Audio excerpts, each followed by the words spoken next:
በስመ አብ ወወልድ ወመንፈስ ቅዱስ አሐዱ አምላክ ሕያው አምላክ ኃያል ጌታ ለአንተ በሰማይ በሰራዊት በመላእክት በምድርም በደቂቀ አዳም በባህር ውስጥ በፈጠርከው ፍጥረት ሁሉ አንደበት ቅዱስ ስምህ ሕያው ስምህ ኃያል ስምህ የተመሰገነ ይሁን። እንደምን አረፈዳችሁ። መዝሙረኛው ዳዊት በመዝሙር 33 ከቁጥር 17 ጸርሑ ጻድቃን ወእግዚአብሔር ሰምዖሙ፣ ጻድቃን ጮኹ እግዚአብሔርም ሰማቸው በሚል ርዕስ ነው የምንነጋገረው። ጻድቃን ጮኹ እግዚአብሔርም ሰማቸው፣ ኃይላቸው እግዚአብሔር ነውና። ዓለም ከእናት ከአባት ከእህት ከወንድም ከቤተሰብ ተለይተዋል፣ ርቀዋል። የሚያገናኛቸው መንገድ የለም። ከእኔ ይልቅ እናቱን ወይም አባቱን የሚወድ ለእኔ ሊሆን አይገባውም። ከእኔ ይልቅ ሴት ልጁን ወይም ወንድ ልጁን፣ ሀብቱን፣ ንብረቱን፣ መሬቱን የእሱ የሆነው ሁሉ የሚወድ ለእኔ ሊሆን አይገባውም። ይከተለኝ የሚወድ ቢኖር ራሱን ይካድ መስቀሉንም ተሸክሞ ይከተለኝ በሚለው መለኮታዊ ቃል ጻድቃን ሰፊ ሀብታቸው ከሞቀ ቤታቸው ወጥተዋል። ስለዚህ ጻድቃን ጮኹ እግዚአብሔርም ሰማቸው። ሌላውም ያ ድሃ ተጣራ እግዚአብሔርን ሰማው የሚልም አለ። በመዝሙር 33 ቁጥር 6 ላይ ያ ድሃ ተጣራ እግዚአብሔርን ሰማው። ጸሎታችን ወደ እግዚአብሔር ነው። ተስፋችን እግዚአብሔር ነው። መፍትሄ ፍትህ የምናገኘው ከእግዚአብሔር ነው። በችግራችን ጊዜ የሚደርስልን ሁሉን የሚችል አምላክ የእስራኤል ቅዱስ ነው። ጻድቃን ጮኹ እግዚአብሔርም ሰማቸው። ቅዱስ ቂርቆስ እናቱም ቅድስት ኢየሉጣ ወደ እግዚአብሔር ጮኹ እግዚአብሔርም ሰማቸው። የጋኑን ነጎድጓድ የጋኑን ፍላት የራማው ልዑል ቅዱስ ገብርኤልን በመላክ ዘወትር በእግዚአብሔር ፊት የምቆመው ገብርኤል ነኝ ይላል በሉቃስ ወንጌል ምዕራፍ 1 ቁጥር 19 ላይ። የዘወትር በእግዚአብሔር ፊት የምቆመው ገብርኤል ነኝ ይላል ኃያሉ መልአክ ቅዱስ ገብርኤል ለአናንያ ለአዛርያ ለሚሳኤል ሲድራቅ ሚሳቅ አብደናጎ ንጉሡ ናቡከደነፆር ከለዳውያን አይሁዳውያንን ከሰሱ ይላል ቤተ ዳንኤል ምዕራፍ 3 ቁጥር 8 ላይ። በዚህ ጊዜ ነገሩ ችግሩ ጉዳዩ ከንጉሡ ከናቡከደነፆር ጆሮ ደረሰ። ሲድራቅ ሚሳቅና አብደናጎም ወደ እሱ ተጠሩ። እናንተ ሲድራቅ ሚሳቅ አብደናጎ ላሰራሁት የወርቅ ምስል አትሰግዱምን? ለወርቁ ምስል ብትሰግዱ በሰላም ትኖራላችሁ፣ በክብር ትኖራላችሁ። እምቢ ብትሉ ባትሰግዱ ግን በእሳት ትቃጠላላችሁ፣ ወደ እሳት ትጣላላችሁ ለና ለሲድራቅ ለሚሳቅ ለአብደናጎ ቤተ ዳንኤል ምዕራፍ 3 ቁጥር 16 ላይ እንዲህ አናገራቸው። ለዘብ ባለ ቃል ለማሳመን እንዲፈሩ እንዲደነግጡ፣ ከድንጋጤውም ጋር ደግሞ የንጉሡን ቃል ሰምተው እግዚአብሔርን እንዲክዱ ለጣዖት እንዲሰግዱ ናቡከደነፆር እንዲህ አነጋገራቸው። ሲድራቅ ሚሳቅ አብደናጎን ግን ንጉሥ ሆይ እንደ ድሮ አባባል የዓመት ንገስ ይሉት ነበር። በዚህ ጊዜ ይህን ለማለት አላዳረሳቸው። ንጉሥ ሆይ እኛ ላሰራኸው ለወርቁ ምስል አንሰግድም፣ አዳነ።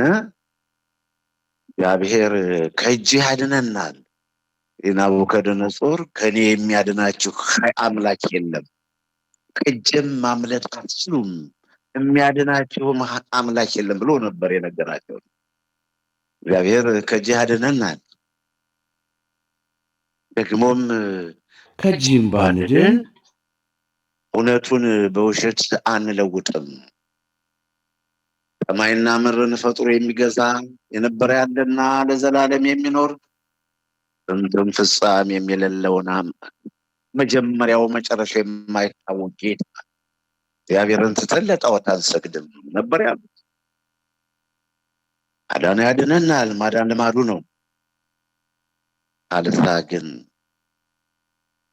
አመድ ትቢያ እንሆናለን እንጂ እውነቱን ውሸት ነው አንልም። ለጣዖት አንንበረከክም፣ እግዚአብሔርንም አንክድም፣ አንተ ላሰራኸው ለወርቅ ምስልም አንሰግድም ብሎ ደምን።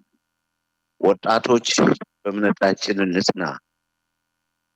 እኒህ ሶስቱ ወጣቶች ከኢየሩሳሌም ከቅድስት ሀገር እስራኤል ተማርከው በባቢሎን የሚኖሩ ሰዎች ናቸው። ግን ዘመድ የላቸውም፣ ስደተኛ ናቸው። ባሉበት ቦታ ሆነው ግን እግዚአብሔርን አስከብረዋል። እምነታቸውን ጠብቀዋል። ኪዳናቸውን አክብረዋል። ስለዚህ ወጣት ሁልጊዜ ስለ ስጋ በማሰብ ዘመናችን በከንቱ አናሳልፍ፣ ያውም ላይም አላ።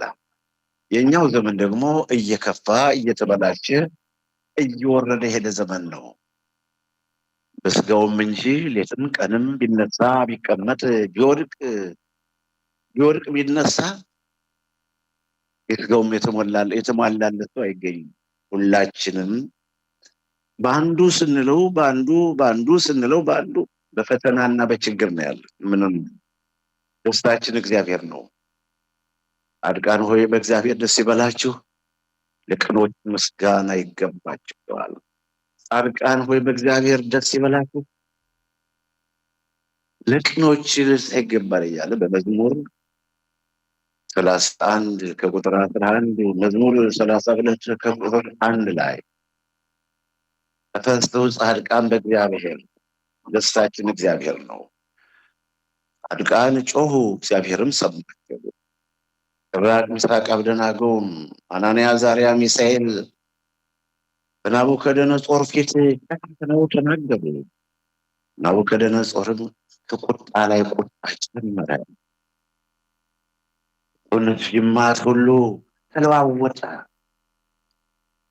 በንዴት እኒህ ሶስቱ ወጣቶች ማንም እምቢ የማይለው ከፊቱ የማይከራከር ምርት የማይሰጠው ያንን ታላቅ መሬታዊ ንጉሥ መልስ በመስጠታቸው ናቡከደነጾር ተናደደ፣ ተበሳጨ። ወደ እሳትም ጣላቸው። ቅዱስ ገብርኤል ወርዶ አድኗቸዋል። ራሱ ናቡከደነጾር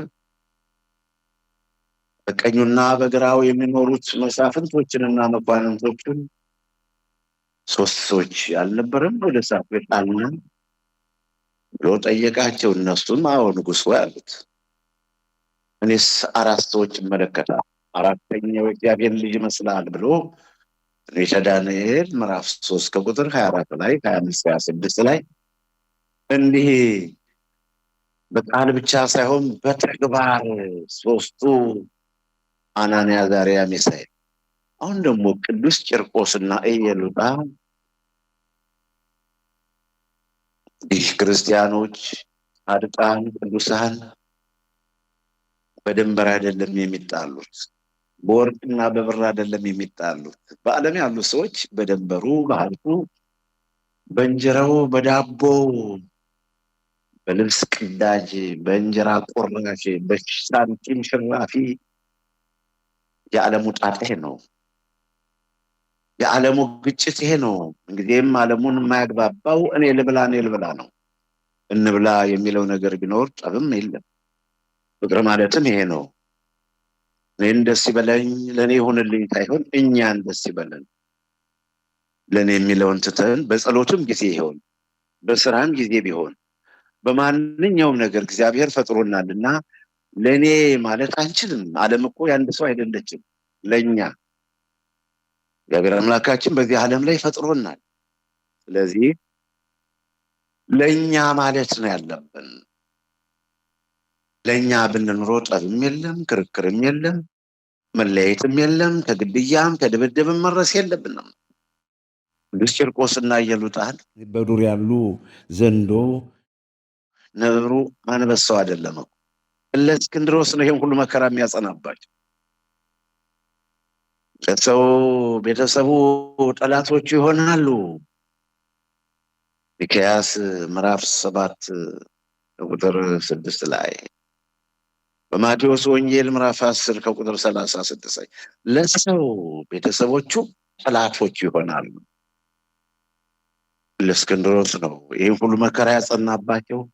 በጋን ፍላት ውስጥ ሕፃኑ ቂርቆስ የ3 ዓመት ሕፃን እንታዘብ። የእኛ ዕድሜ 20-30 ዓመት 40 ዓመት 50 ዓመት 70 80 90 የሞላችሁ አላችሁ። ከዚያም በላይ በሕይወታችሁ ዘመን ምን ሰርታችሁ ይሆን? የራሳችሁን ጠብቁ፣ ጠይቁት። እኔ ማን ነኝ በሉ። ወደ ልባችሁ ተመለሱ። እኔ ማን ነኝ? ምን እያደረግኩ ነው ያለሁት? ምን እየሰራሁ ነው ያለሁት? ዘመኑስ ምን ይመስላል? ያለሁበት ቦታ ምንድን ነው? በከተማ ነው? በገጠር ነው? በየገዳማቱን የት ነው ያለሁት? ያላችሁበትን ቦታ የምትኖሩበትን ሀገር ማለት ነው። ሁላችን በአንድ ሀገር አንኖርም። ዘመኑስ 21ኛው ክፍለ ዘመን። በዚህ በ21ኛው ክፍለ ዘመን ምንድን ነው መስራት ያለብን?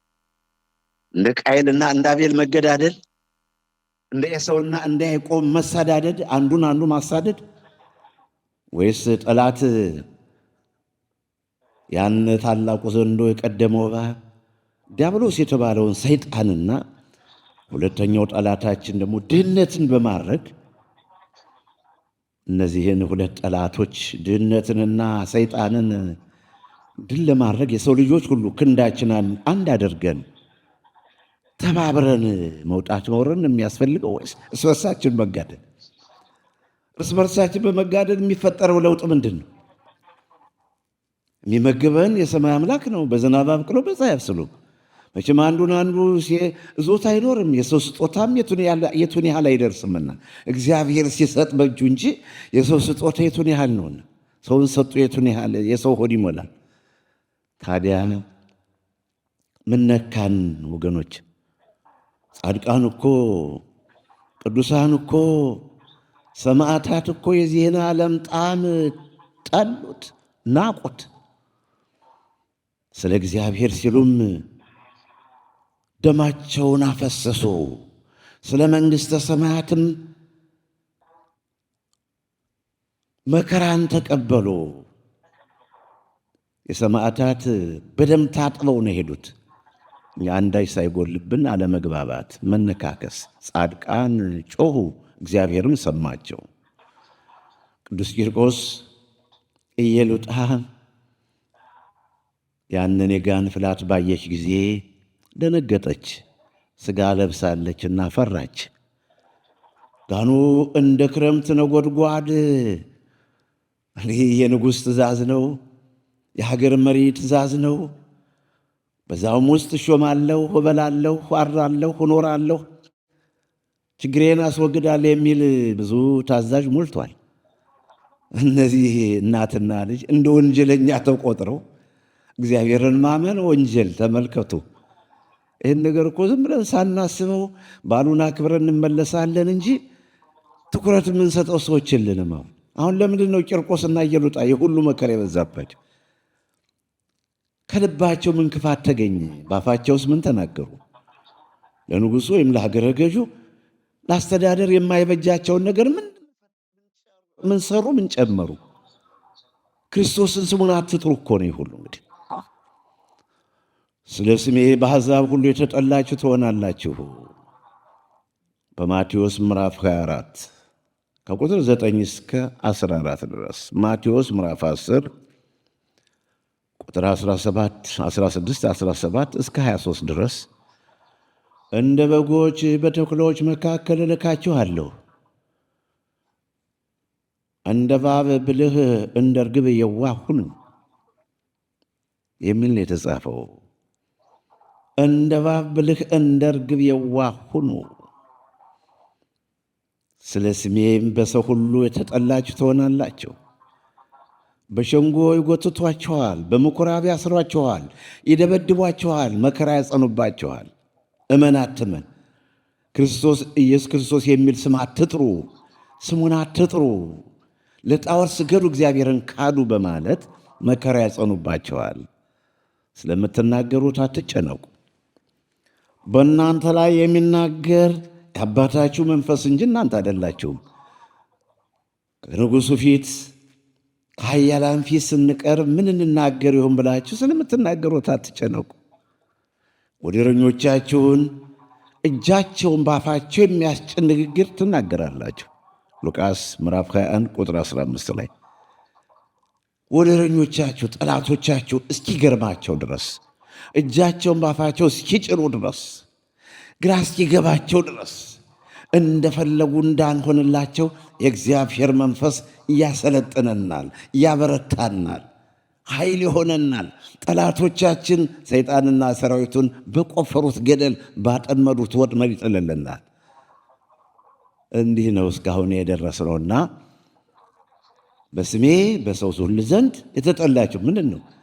ደንበር አልገፋን፣ የሰው ሀብት አልነካን። ለምንድን ነው የምንጠላው? ለምንድን ነው ቅዱሳን የሚጠሉት? ለምንድን ነው አሁንስ አንዱን አንዱ የሚጠለው? ጠብን ምን አመጣው? ፀሐይ ሳይገባ ይቅር ተባባሉ፣ ለቁጣችሁ ፀሐይ አይግባ። ኤፌሶን ምዕራፍ 4 ቁጥር 26 ላይ ከአንደበታችሁ ክፉ ቃል አይውጣ። በአንደኛ ሳሙኤል ምዕራፍ 2 ከቁጥር 3 ላይ ከአንደበታችሁ ኃይለ ቃል ክፉ ቃል አይውጣ። ወንድምን መስደብ ኃጢአት ነው። እኛ ጠላታችን ሰይጣንና ድህነት ነው። የሰው ልጆች እርስ በርሳችን መጣላታችን ነውር ነው፣ ስህተት ነው፣ ጥፋት ነው፣ አገባብ አይደለም። ሰውን ልንጠላው አይገባንም። እኛ ለሰው ልናበለው እንደ አባታችን እንደ አብርሃም ልናጠጠው፣ ልናለብሰው፣ ልንሰጠው፣ እንግዳ ቢሆን ልንቀበለው፣ መጨረሻም በፍርድ ቀን የምንጠየቀው እኮ ይሄ ነው እኮ። ጌታችን አምላካችን መድኃኒታችን ኢየሱስ ክርስቶስ በፍርድ ቀን ከሰራዊተ መላእክት ጋር ለፍርድ ይመጣል። ማቴዎስ ምዕራፍ 25 ቁጥር 31 ላይ ያን ጊዜ በጎችን በቀኙ ፍየሎችን በግራው ያቆማል። በቀኙ ያሉትን እናንተ የአባቴ ወዳጆች ዓለም ከተፈጠረ ጀምሮ የተዘጋጀው መንግሥተ ሰማያት ውረሱ ኑ ይላቸዋል። በግራ ያሉትን ግን እናንተ እርጉማን ለሰይጣንና ለሰራዊት ወደ ተዘጋጀው ገሃነም ሂዱ ብሎ ያሰናብታቸዋል። እንዳልዘረዝር ጊዜ ያጥርብኛል። ጻድቃን ጮኹ፣ እግዚአብሔርን ሰማቸው። ኢየሉጣ ተጨነቀች። ቅዱስ ቂርቆስ ወደ እሳቱ ለመግባት ወደ ነጎድጓዱ ለመግባት ወስኗል። ከክርስቶስ ፍቅር የሚለየኝ የለም። ሰይፍም ጎራዴ፣ ሰማይ መዥ ቢሆን ምድርም ወፍጮ ድንጋይ፣ ድንጋዩ ቢገለባበጥ ተራራው ቢናድ፣ ዛፉም በእኛ ላይ ቢንከባለል፣ ማዕበሉ ቢነሳ ሞገዱ ቢደነፋ፣ አንበሳው ቢያገሳ እባቡ ቢያፋጭ፣ ዘንዶ ቢወራጭ ከክርስቶስ ፍቅር የሚለየን የለም። ይህን ነበር የወሰነው ሕፃኑ ቂርቆስ ገና በልጅነት በ3 ዓመቱ። የእኛ 40 እና 50 ዓመት ያሳዝናል።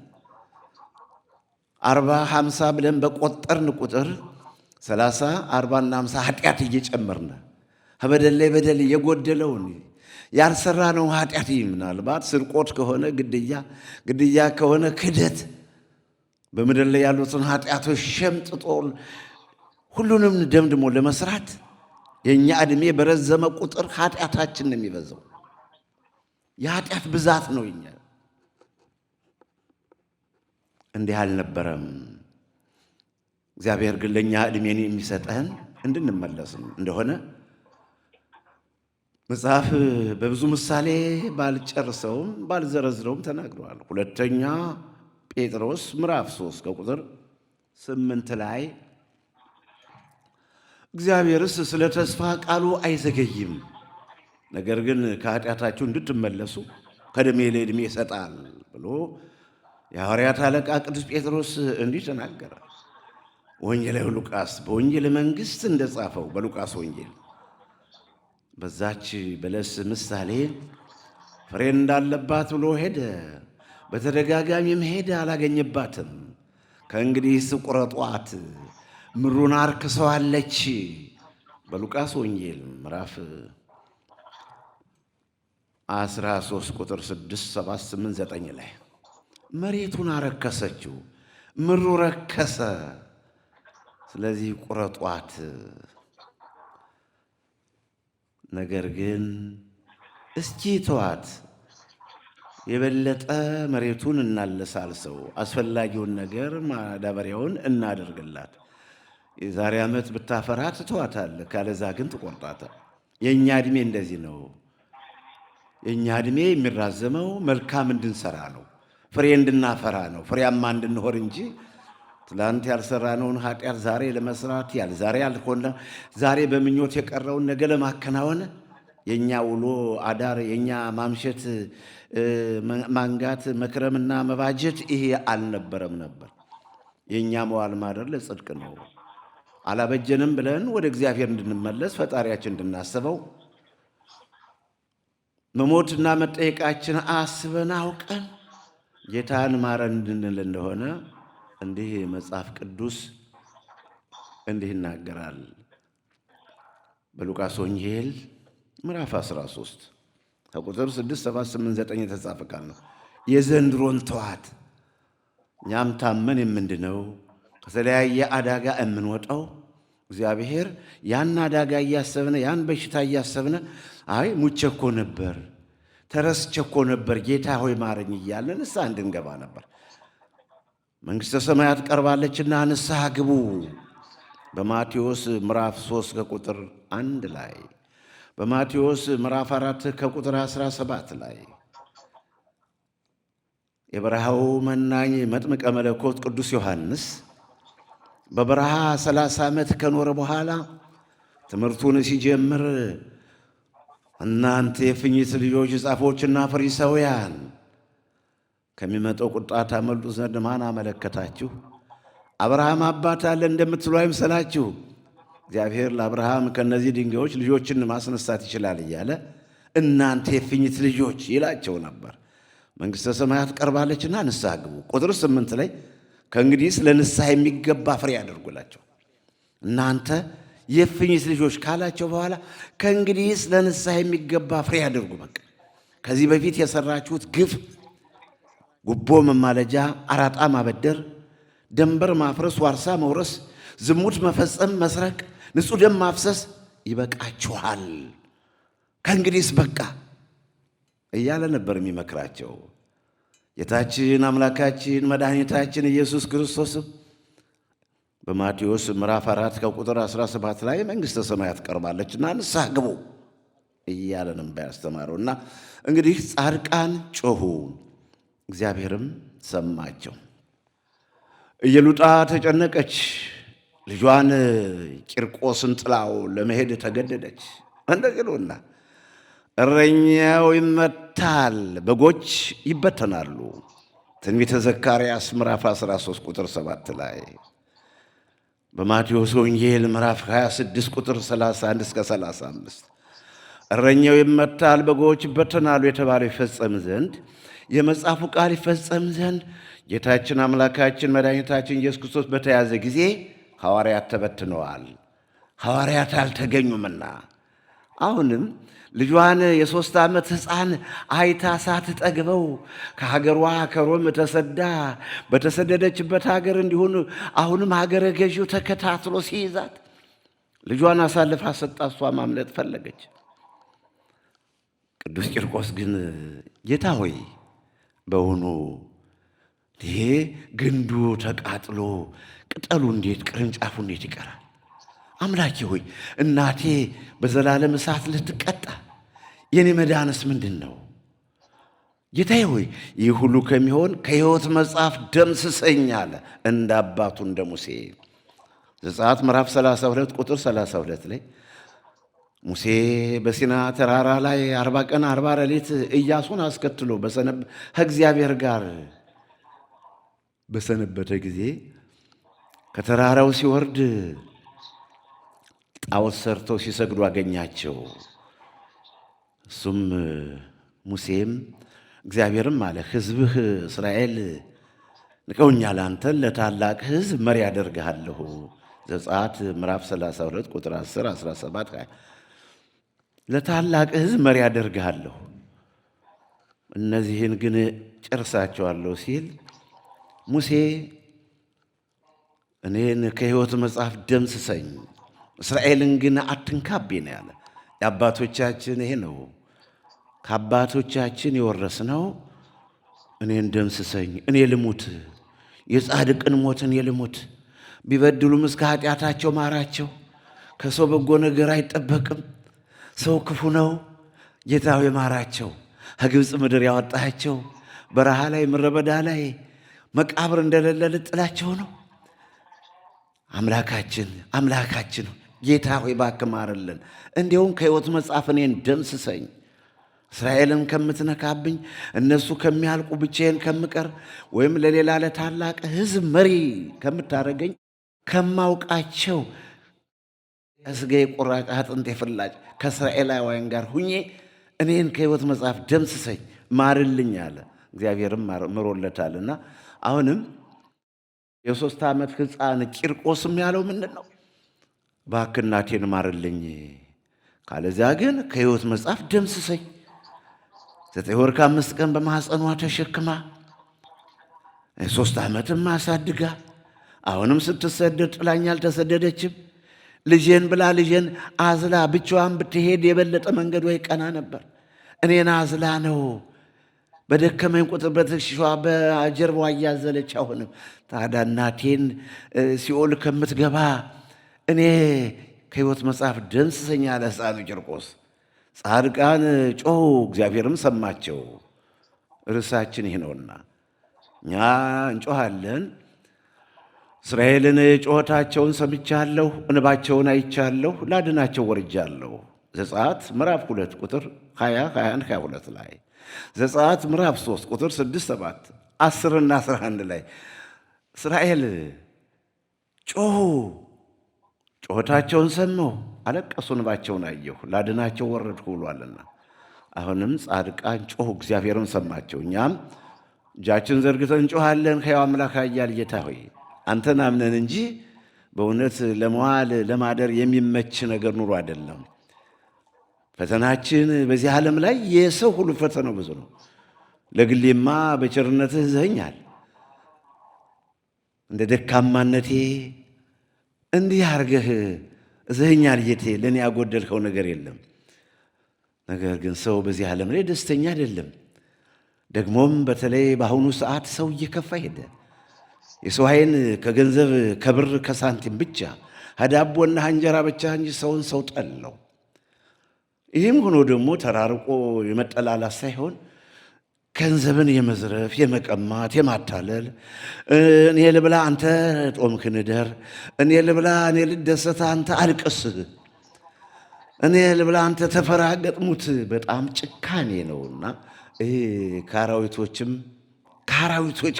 ከምድር አራዊቶች የሌለ ጭካኔ ነውና ያ በይሁዳ ይኖር የነበረው ነቢይ እግዚአብሔር ወደ ቤቴል ተልኮ ኢዮርብዓም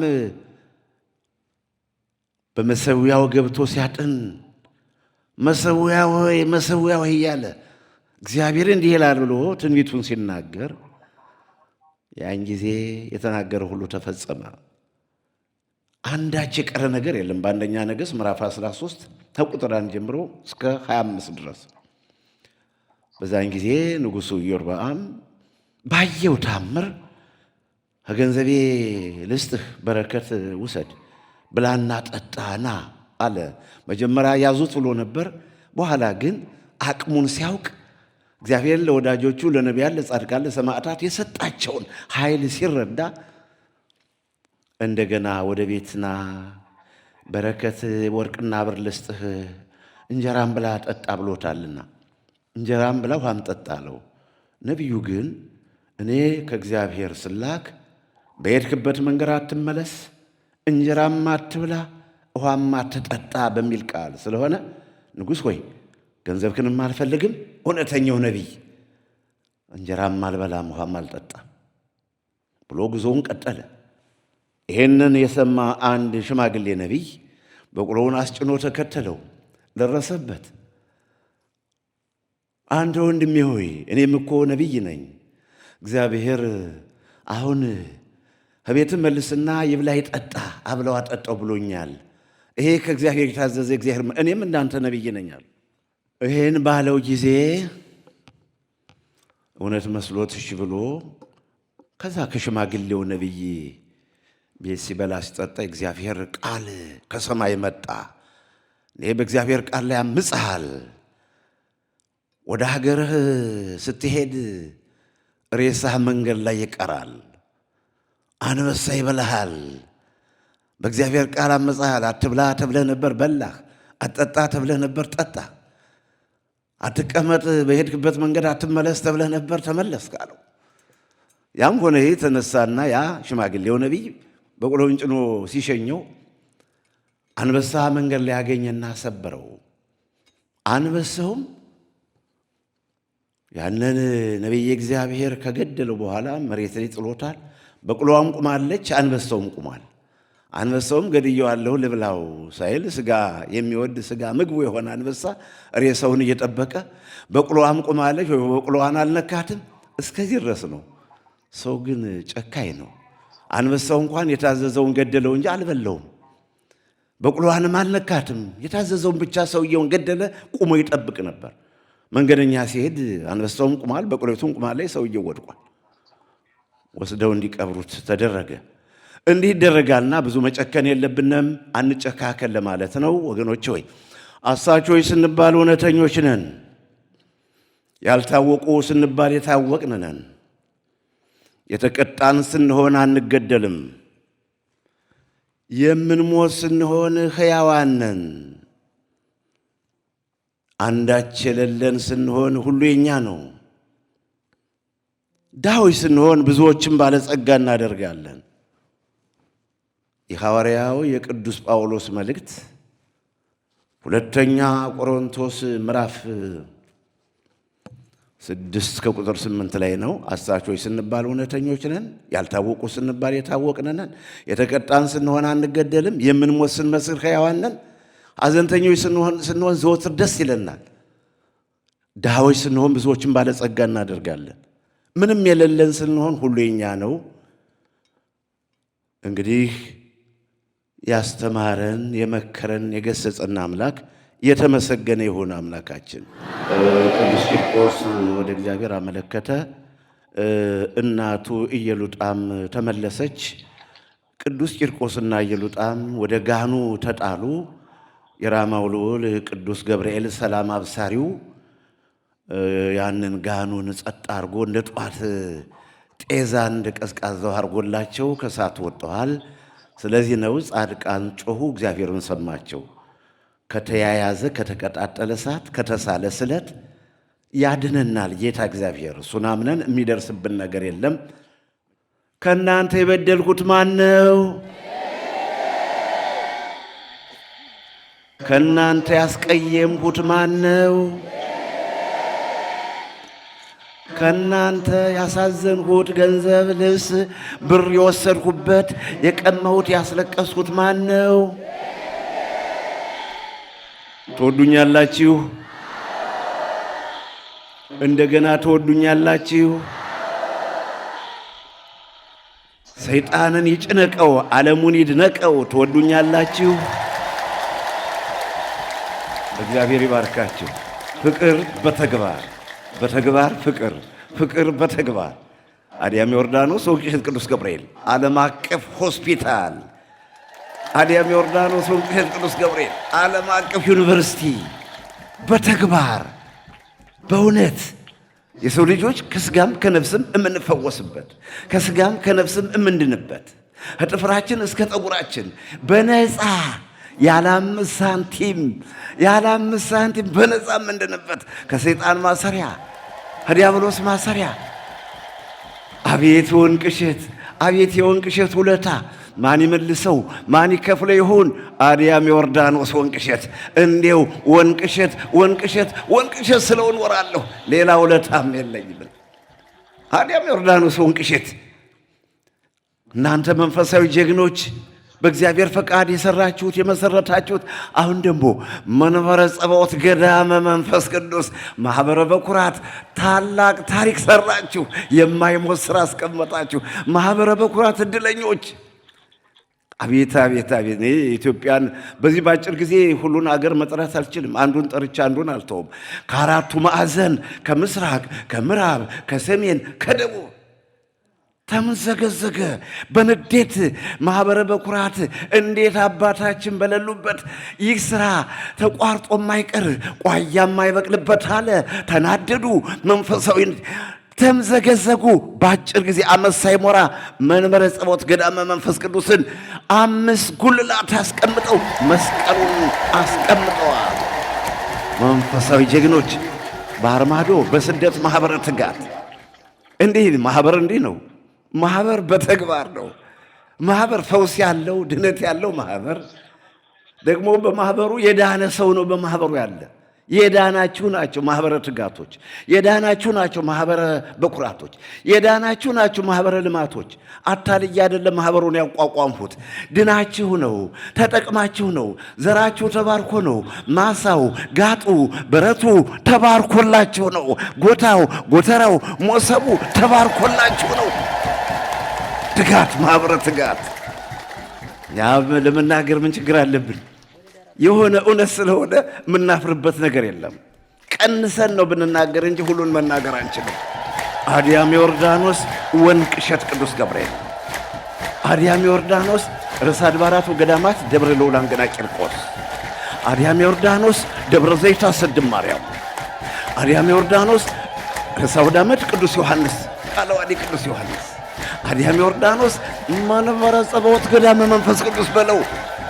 መንፈሳዊ ዓለም አቀፍ ሆስፒታል፣ ዓለም አቀፍ መንፈሳዊ ዩኒቨርሲቲ የሰው ልጆች ከማንኛውም ትምህርት ማንኛውንም ትምህርት የሥጋንም የነፍስንም ትምህርት የሚማሩበት የሰው ልጆች በነፍስም በሥጋም ተመርምረው ከደዌ ሥጋ ከደዌ ነፍስ ነፃ የሞት ደብዳቤያቸው የሚቀደድበት ከሰይጣን ማሰሪያ የሚፈቱበት መኪና የሚደበድበው ሰው የሚሳደበው ወንቅ እሸትን ሲረግጥ ስሙን ሲጠራ ክፉ መንፈስ ይርቅለታል፣ ከሰይጣን ማሰሪያ ይፈታል። ደስ ይበላችሁ በወንቅ እሸት፣ ደስ ይበላችሁ በአገልግሎታችን።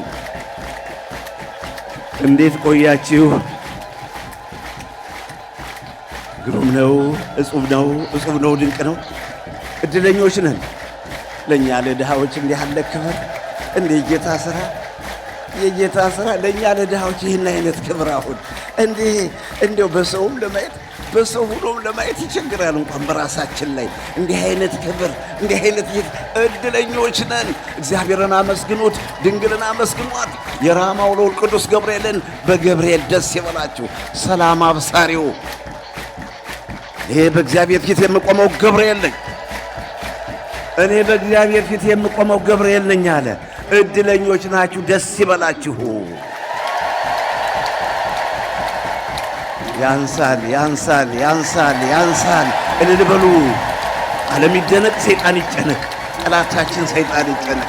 ታላቁ ዘንዶ የቀደመው ዲያብሎስ የተባለው ሰይጣን ገርጋሪ የመልካም ሥራ ጠላት ሰይጣን ጠላታችን።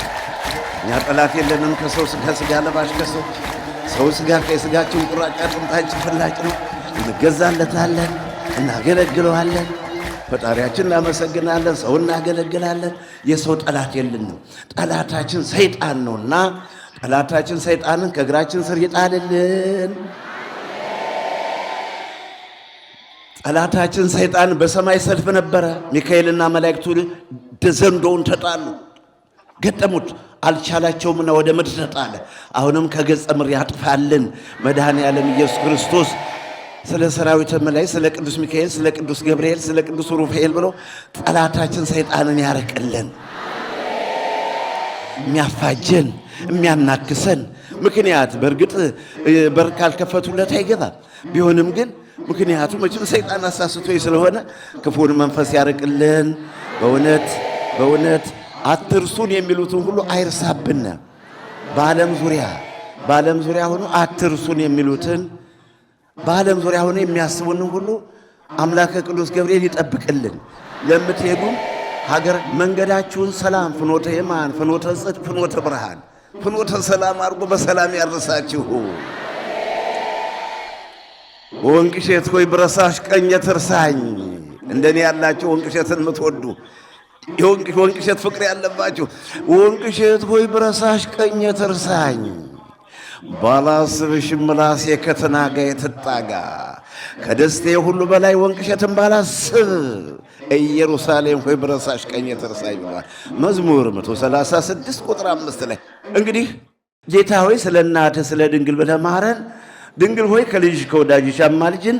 የከርሞ ሰው በለን አባታችን ሆይ በሰማያት የምትኖር ስምህ ይቀደስ፣ መንግሥትህ ትምጣ፣ ፈቃድህ በሰማይ እንደሆነች እንዲሁም በምድር ትሁን። የዕለት እንጀራችንን ስጠን ዛሬ፣ በደላችንም ይቅር በለን እኛም የበደሉንን ይቅር እንደምንል። አቤቱ ወደ ፈተናም አታግባን ከክፉ ሁሉ አድነን እንጂ መንግሥት ያንተ ናትና፣ ኃይል፣ ክብር፣ ምስጋና ለዘላለሙ አሜን። እመቤታችን ቅድስት ድንግል ማርያም ሆይ በመልአኩ በቅዱስ ገብርኤል ሰላምታ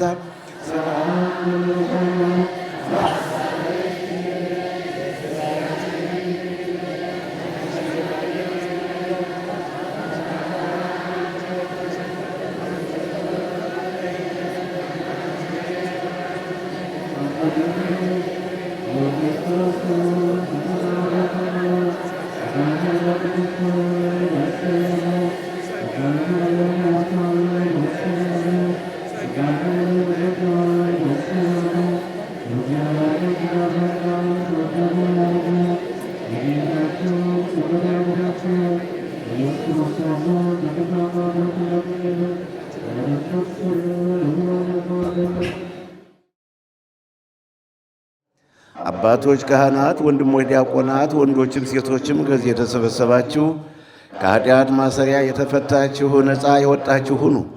እኔንም እናንተንም ለመንግሥተ ሰማያት የበቃን የተዘጋጀን ያደርገን ዘንድ እግዚኦ መሐረነ ክርስቶስ እንበል 12 ጊዜ።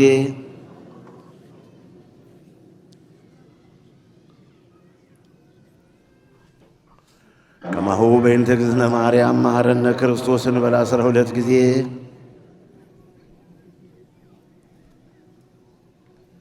ኦ ጊዜ ኢየሱስ ክርስቶስ ስረይ ኃጢአቴ ወኃጢአተ ኩሉ ሕዝብ ከስናውቅ በድፍረት ሳናውቅ በስህተት በነቢብ በገብር ሀል የሠራነውን የማይሠራ ኃጢአት እግዚአብሔር ይፍታ። እግዚአብሔር ይባርካችሁ። ራሜን በሉ። በፍቅራችሁ አስቡኝ፣ በልባችሁ አስቡኝ፣ በጸሎታችሁ አስቡኝ።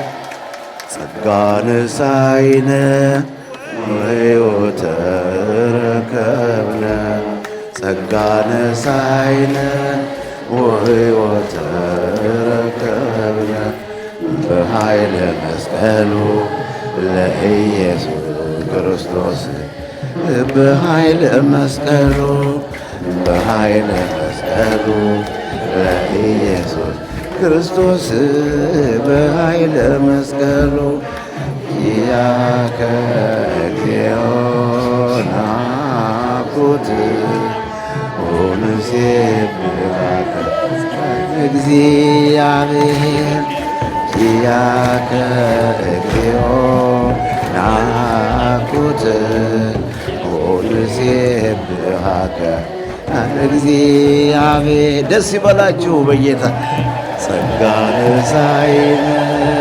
ወሕይወተ ረከብነ ጸጋነ ሳይነ ወሕይወተ ረከብነ በኃይለ መስቀሉ ለኢየሱስ ክርስቶስ በኃይለ መስቀሉ በኃይለ መስቀሉ ለኢየሱስ ክርስቶስ በኃይለ መስቀሉ ኪያከ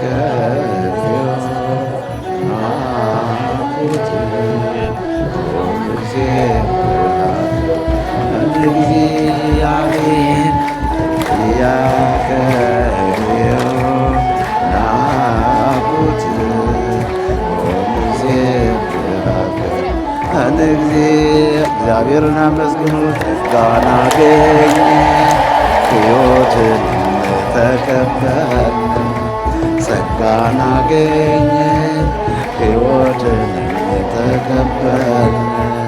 በመስቀሉ ኃይል ለኢየሱስ ክርስቶስ በመስቀሉ ኃይል በመስቀሉ ኃይል ለኢየሱስ ክርስቶስ በመስቀሉ ኃይል አቤቱ አንተን እናመስግንህ እናክብርህማለን እግዚአብሔር አቤቱ አንተን እናመስግንህ እናክብርህማለን